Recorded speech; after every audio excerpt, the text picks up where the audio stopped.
All right, so we are big transplanters when it comes to prepping our beds. So the beds are more or less being prepared, and the transplants are getting up to a size that we can now start transplanting. We tend to not direct seed. Some things we do direct seeds, but for the large majority of the crops that we use, they are going to be transplanted. So you can direct seed and just skip this step, but it is certainly a lot more efficient to know how much you would like to grow, and then to plant that accordingly in your seed trays. And from our experience, we get better germination.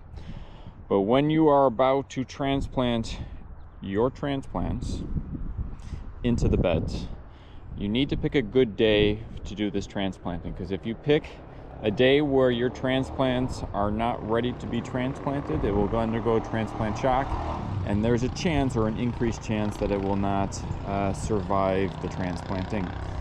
So if your transplants have not been exposed to any sort of environmental factor, direct sunshine, wind, cold soil, any of those factors that it has not been exposed to and then is exposed to, the plant will have a shock effect associated with it. So once my seed trays or my transplant trays are up to a point where they're growing well, I then put them outside to have them exposed to everything. So in this case, now they've been exposed to direct sun, wind, the warm, the cold, and now also the soil temperature that's inside my trays is more or less going to be the same soil temperature here. So now I've taken out all those sort of effects that when I take the plug from here and put it into here, it's essentially going to be the same sort of experience that I had in the trays, and it's more compatible with that transition.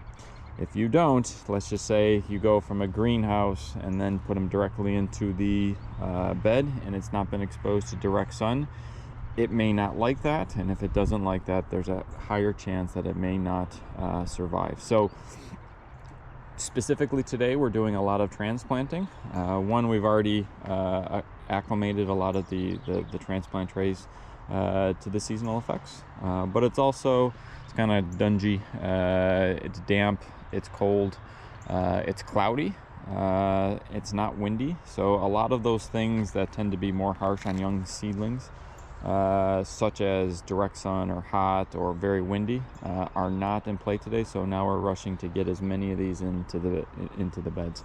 So when you do transplant, make sure you've done your hardening off. Make sure you pick a day that's not as harsh in any sort of extremes, low wind, not as sunny, not as high in temperatures, and you'll have a greater success when you do your transplanting.